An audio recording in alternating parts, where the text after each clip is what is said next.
afternoon. Well, it's afternoon here in the UK, and I trust it's good where you are also. My name is Gerald Reilly, and I get invited to give lectures at lodges, at chapters, and at conclaves. One of the most popular of these is a presentation on the Da Vinci Code. It takes about an hour to get through this presentation, and the discussion afterwards takes some weeks, months, and even years. But none of that today. I just want to give you a teaser really, just a little idea of what this lecture is about, and we would really like some feedback from you on it. So there we are, there's the picture. That's Da Vinci's The Last Supper. So what is all the fuss about? Well, it's quite simple. According to Sir Lee Teabing, and we'll meet him a bit later, this here, he calls it a negative space. And as far as the Da Vinci Code is concerned, it symbolises feminine, and in particular, the sacred feminine. The other thing about the Da Vinci Code is, of course, that this person here, usually believed to be the Apostle John, is in fact, according to Dan Brown and the Da Vinci Code, is Mary Magdalene, the wife of Jesus, who at the time of this picture was actually with child by him. Believe all these things if you want. But the Da Vinci Code does go on. It touches the lives of millions and millions of people every day. And perhaps the reason for this is because it touches on some of the fundamental elements of our Western milieu, our Western culture. In the front of the book, it gives this remarkable claim. All descriptions of artwork, architecture and documents and secret ritual in this novel are accurate. Oh dear, oh dear, oh dear. That's an amazing claim for a work of fiction. And unfortunately, one doesn't look too much at some of these descriptions before one realises that some of them are not accurate, some of them are a bit dubious, and some of them are not even close. And through the lecture, we look at some of those. So there's Mary Magdalene. There are hundreds and hundreds of pictures of Mary Magdalene. During the lecture, we look at a few of them. The ones we pick all seem to have something in common. They seem to have some symbolism of maternity about Mary Magdalene. Various painters have done this in various ways, but the symbolism of maternity seems to be present. Look at that Caravaggio. What does the genius of Caravaggio do? What does he create? What are we invited to create and to put into that space? Is it not a child? For some of you, you might be interested in that scarlet cord there. But for all of us, is it a coincidence that this overskirt is raised up, and here we have, oh dear, is this a Grail cup?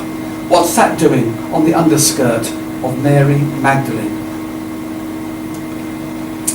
Oh, talking of the Holy Grail, that's my wife there. A couple of months before this picture was taken, she said to me, where should we go for holiday this year? So I said, I want sun and I want sand. So she said, well, leave it to me. And here we are. We're at the foot of Mount Horeb in the wilderness of Sinai. So she got us sun and sand and Sinai. And that was a wonderful holiday we had here at St. Catherine's Monastery. And Sir Lee Teabing himself is at the front of this queue so that we can go in and have a look at Codex Sinaiticus. In the lecture, we look at the documents that form the New Testament and the Old Testament, but particularly the New Testament. And we look at these documents. We also look at some documents that didn't quite make the New Testament, Gospels and Epistles by apparently well-known people.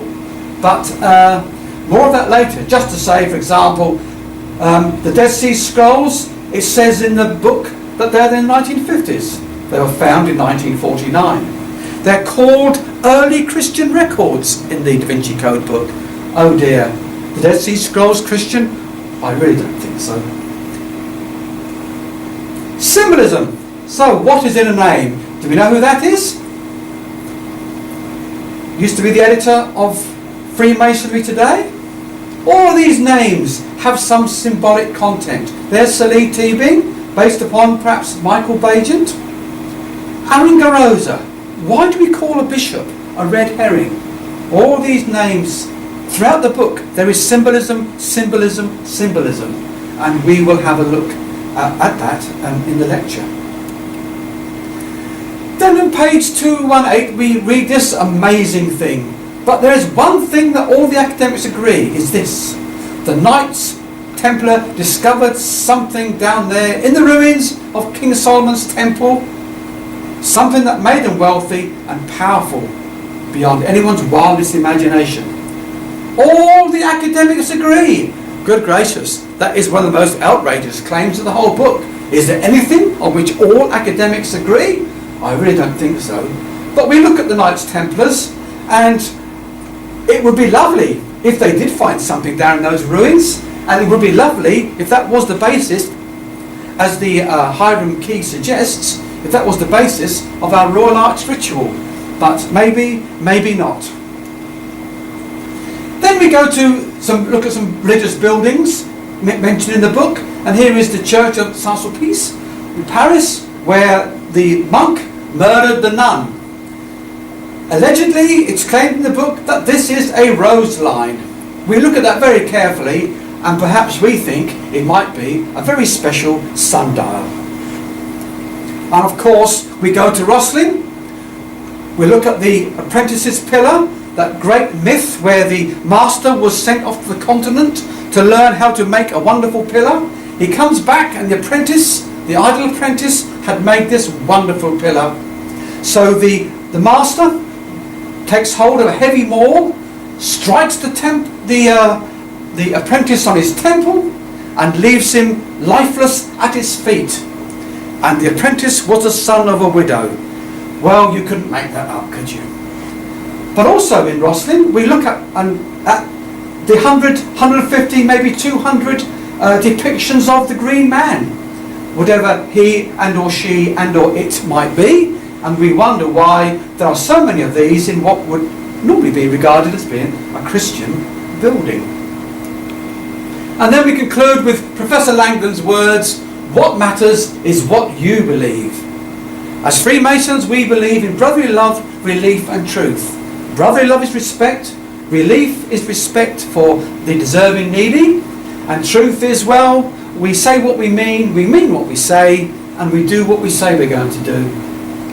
As Freemasons, we travel on a journey of daily improvement of ourselves and for the benefit of those whose lives we touch. Hope you've enjoyed this little presentation, just a taster of the main lecture, and we look forward to hearing from you.